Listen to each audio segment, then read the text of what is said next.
ఏలేశ్వరం మండలం పేడవరం గ్రామంలో ఆంధ్రప్రదేశ్ రాష్ట్ర పశుగణాభివృద్ధి సంస్థ మరియు పశుసంవర్ధక శాఖ ఆధ్వర్యంలో లేగదూడల ప్రదర్శన చేపట్టారు.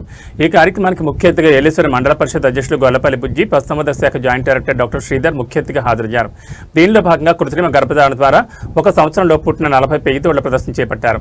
ఈ 40 లేగదూడలకు ఏలిక పాముల నివారణకు మందులు అందించారు. ఈ ప్రదర్శనలో ప్రథమ, ద్వితీయ, తృతీయ బహుమతులు ఆయా రైతులు సత్యబాబు, బర్ల త్రిమూర్తులు, నేకూరు కొండయ్యలకు సంబంధించిన పెయ్య దూడలకు బహుమతులు అందజేశారు. ప్రదర్శనకు వచ్చిన అన్ని దూడలకు కాల్షియం మరియు లివర్ టానిక్స్ మినరల్ బాక్స్ అందించారు.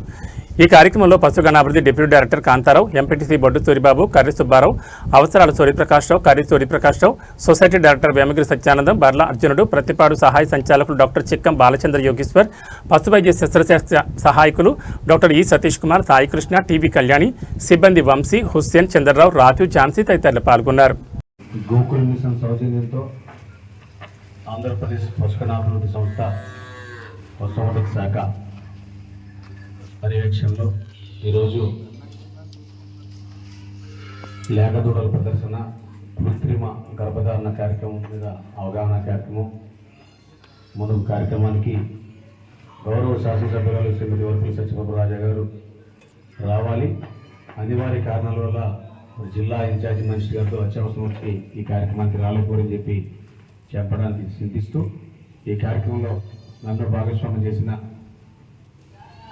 మన గౌరవ జేడీ గారు, గౌరవ డీడీ గారు, గౌరవ ఏడీ గారు, ఇన్ఛార్జ్ డాక్టర్లు, మరి పశుగణాభివృద్ధి అధికారులు, గ్రామంలో ఉన్న 50 మంది రైతాంగ సోదరులు, మరి ముఖ్యంగా వేదికపైన మాజీ ఎంపీటీ సభ్యులు సుబ్బారావు గారు, ప్రకాష్ గారు, కర్ణం గారు, కృష్ణార్జున్ గారు, రాంబాబు గారు, మా గ్రామ కార్యదర్శి గారు సత్యానందం గారు, తుమ్మప్పాయి గారు, చెరుకు శ్రీని గారు సమర్పిస్తా ఉన్నాను. ఇంకా మరి పాడి మా గ్రామంలో సాయంకాలం వెళ్ళేటప్పుడు మేము చిన్నప్పుడు సాయంకాలం ఆడుకోవడానికి వెళ్ళకండి, ఆవులు గీదులు వెళ్తాయి, పొడి చేస్తాయి మిమ్మల్ని సాయంకాలం వెళ్ళొద్దని చెప్పి తల్లిదండ్రులు చెప్పిన సందర్భం మా జ్ఞాపకం. ఇవాళ చూస్తే ఆ రోడ్డు మీద వెళ్ళేది కనీసం వీధిలో ఉన్న కుక్కలు తప్ప ఒక ఆవు కానీ ఏది కానీ లేని సందర్భం ఉందంటే చాలా బాధ. మరి మీ గ్రామంలో అయితే చాలామంది రైతులందరూ కూడా చాలా సంతోషం. మరి మీ గ్రామంలో కూడా బాగానే ఉన్నాయని చెప్పి నేను భావిస్తూ ఉన్నాను. మరి పైకి వెళ్తే జడ్డింగనవరం కానీ, మరివీడు కానీ, లక్ష్మీపురం కానీ కొన్ని గ్రామాల్లో ఇంకా పశు సంపద ఉంది. చాలా సంతోషం.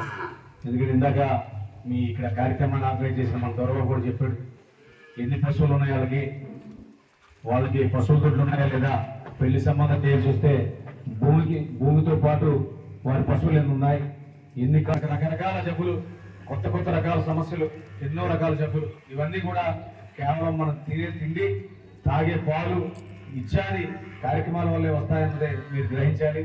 మరి ఇక్కడ చాలా మంది పెద్దవాళ్ళు ఉన్నారు. మరి ఆ వయసు వరకు మేము ఉండకూడదు అనుకున్నాం. ఆ వయసు వరకు ఎందుకంటే మేము ఉంటే తట్టుకోలేము ఈ జబ్బులతో. చాలా ఆరోగ్యంగా ఉన్నారు కొంతమంది పెద్దలు ఇక్కడ. మరి ఇవన్నీ ఉండడానికి కారణం ఏంటంటే వారి బాల్యంలో వారి తల్లిదండ్రులు తినిపించిన తిండి, వారు వ్యవసాయం చేసుకుంటూ కష్టపడి పనిచేస్తూ తిన్న తిండిలే ఇవాళ వాళ్ళంతా కూడా ఆరోగ్యకరంగా ఉన్నారని చెప్పడానికి అయితే మాత్రం అందరూ కూడా ఆలోచన చేయాలని చెప్పి కూడా ఈ సందర్భంగా మీ అందరికీ కూడా తెలియజేసుకుంటా ఉన్నా. అదే రకంగా ప్రభుత్వం వచ్చిన తర్వాత, ఈ ప్రభుత్వాలు వచ్చిన తర్వాత చాలా మార్పులు జరిగాయి గత కొంతకాలంగా. మరీ ముఖ్యంగా ఎన్డీఏ ప్రభుత్వం వచ్చిన తర్వాత, చంద్రబాబు నాయుడు గారు వచ్చిన తర్వాత ఈ పాడి పరిశ్రమ మీద పూర్తి స్థాయిలో దృష్టి పెట్టాలి. మరి పల్లెల్లో మళ్ళీ ఈ పూర్వ వైభవం రావాలి అని చెప్పి ఆలోచనతో ఎన్నెన్నో కార్యక్రమాలు. మరి ఒక డాక్టర్ గారిని మనం కలుసుకోవాలంటే చాలా కష్టం. మరి జాయింట్ డైరెక్టర్ గారు అంటే మన జిల్లాకి అధికారి అయినా మీ గ్రామం రావడం మీ అదృష్టం. మరి ఆయన వచ్చారంటే, ఎందుకంటే నిత్యం ఏదో బిజీగా ఉంటారు. అలాగే ఒక లక్ష్యం, ఆడ పెయ్యి దూడే వచ్చేలాగా ఇంజక్షన్ చేసి దాన్ని క్రాస్ చేసి పెయ్యి దూడలు పుడితేనే రైతాంగానికి అవసరం ఉంటుంది. మరి గిత్తలు కానీ లేకపోతే మరి దున్నపోతులు కానీ ఉంటే ఆ డోల ఉపయోగం లేదని చెప్పి పెయ్యి దూడలు పుట్టేలాగే కూడా ఆలోచన చేసి ప్రభుత్వం దీనికి 150 రూపాయలతో ఇంజక్షన్ చేస్తుందని చెప్పి మన డీడీ గారు ఇప్పుడు చెప్పడం జరిగింది. అంటే దాని యొక్క ఆలోచన తప్పుగా కాదు. మరి రైతాంగం కూడా బాగుపడాలి, రైతాంగం కూడా తద్వారా లాభపడాలి అనే ఆలోచనతోనే ప్రభుత్వం ఈ లక్ష్యాల్ని మరి ఇవన్నీ కూడా మీ ముందుకు తీసుకొచ్చి మనందరినీ కూడా ఆలోచింపజేసి మరి పూర్వ వైభవం తీసుకొచ్చేలాగా ఈ కార్యక్రమాన్ని మరి ముందుకు తీసుకెళ్లాలని చెప్పి ఆలోచనతోనే ప్రభుత్వం ఇంత డబ్బులు ఖర్చు పెట్టి ఇన్ని కార్యక్రమాలు చేస్తుందని చెప్పి మరి చెప్పడం మరి సంతోషిస్తా ఉన్నాం.